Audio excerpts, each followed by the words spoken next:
Fans can finally celebrate news for the upcoming Skeleton Crew series. Despite being told that Skeleton Crew would premiere in 2024, there's been very little information about the series, really only a rough few casting confirmations and a private trailer shown at Star Wars Celebration. And for a while, this was forgivable, because The Acolyte was the next live-action Star Wars series on the docket. So while we were leading up to that, and while new episodes were premiering every week, it was at least understandable why we weren't learning anything regarding Skeleton Crew. Whether you're a fan of it or not, Lucasfilm's marketing is pretty stuck in their ways, choosing to only promote one upcoming project at a time, at least the big stuff like their live-action shows for Disney+. So, with The Acolyte now wrapped up, fans have begun looking forward once again towards the next Star Wars series set to release, and thankfully, we now have something to talk about. People magazine recently released an exclusive article that was packed full of things to discuss regarding Skeleton Crew, including a brand new look at the series, interviews with the cast and crew, and even a release date.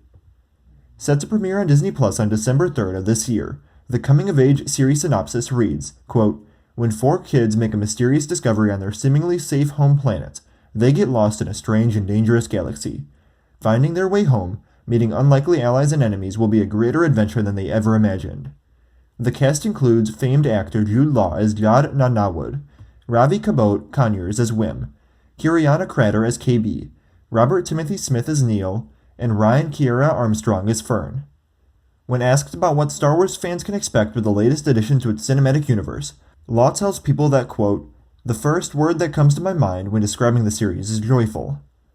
He also explains that viewers will watch the kids maneuver through places where they shouldn't be, and adds that seeing children in that environment, in a Star Wars environment, is thrilling and very, very unique.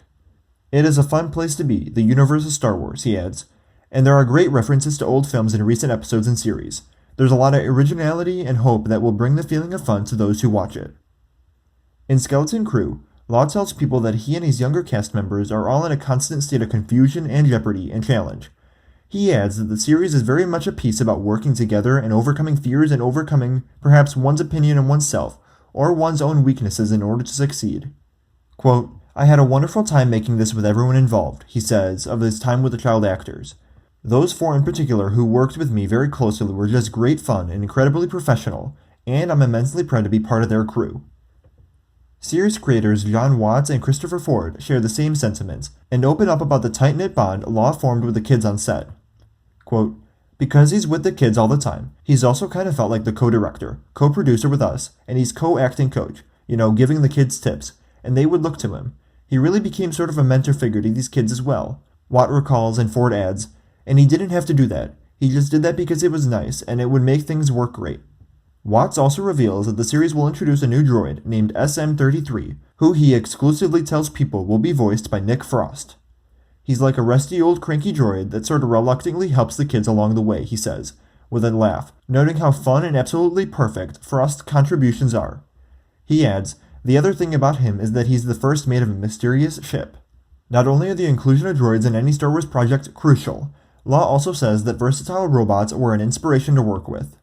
Quote, "Of course you were expecting to work with droids and alien species, but you forget that they're brought to life in front of you by these extraordinary people who have skills, whether it's puppets or as animatronic experts," he explains. "You're surrounded by them because they're as much a part of the cast as those who are flesh and blood."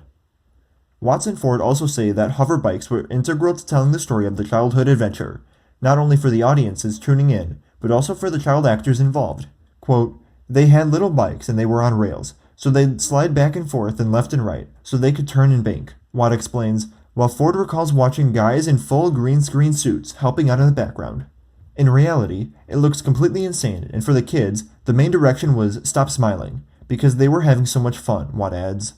Among the many things audiences have to look forward to in the new series, Law tells people that his character Jad is someone who uses quick thinking, charm, and conversation to get out of all sorts of scenarios. He adds that eagle-eyed Star Wars fans will be able to spot details that pay homage to the original films. Quote, "If you look carefully, we got some Star Wars tech that dates right back, I believe, to the original film," he reveals. "They do Easter eggs so well. That's one of the joys, I think, of this universe, for those who know there are these little details always hidden around or Easter eggs that people can find and link up." Watts confirmed Law's sentiments, and teases there are lots of Easter eggs to be found. In fact, Ford says that he and Watts had the fun and the challenge of finding some deep-cut references. Quote, "I can't wait," Watt gushes. "I mean, even in the first episode, there's a couple of really, really great references that certain fans will immediately recognize." Despite this, the duo assure viewers that they don't need to be well versed in the intergalactic franchise to appreciate the magic. Quote, "You don't have to know everything about Star Wars to enjoy the show," Watch shares. "You can come into it completely fresh and enjoy the story, but if you do happen to be a Star Wars superfan, there's a lot for you." Obviously, they weren't going to badmouth their own series in an article like this, but just reading through all of this makes me so much more excited to see what the new series offers. Between not knowing much about it and the very young cast, it was very easy for me to subconsciously write this one off as more of a kid's show, one that wouldn't hold up to something like Ahsoka or the Acolyte. But with what we learn here, I'm excited to see how it differs from those two. While we can never count out the appearance of a familiar character, it sounds like Skeleton Crew will be very much smaller in scale and stand alone on its own 2 feet. It's been said that it will be set around the same time frame as the rest of the Mandoverse, so Ahsoka, The Mandalorian, Book of Boba Fett, so I wouldn't be surprised if there's a familiar character here or there, or if the story ends up tying into the larger galactic conflict. The synopsis does reference a strange and dangerous galaxy, so I've heard theories that the kids could be transported to the alternate galaxy where Pretty is located, and where Ahsoka and Sabine find themselves stranded at the end of the Ahsoka series, so that would be an interesting way to explore and really develop this new setting in Star Wars. But at least to start, it's going to be these 4 kids, an adult figure, and a droid, all new characters, but it feels like it has the potential to really ground itself in the themes and tone of Star Wars, hopefully bringing some of us older fans back to our childhoods, reminding us of the original trilogy. It's difficult to really get a feel for the quality of the series based solely on these photos, but it does excite me at least to get a good look at the characters, including a young Ortolan. And even just hearing what the cast and crew has to say and how much they enjoyed making the show has me looking forward to the premiere this winter. How excited are you for Skeleton Crew this December? Let me know in the comments below. Remember to like the video and subscribe for more Star Wars videos every week. And remember to follow me on Instagram, Twitter, and TikTok. Thank you all for watching, and remember, the Force will be with you, always.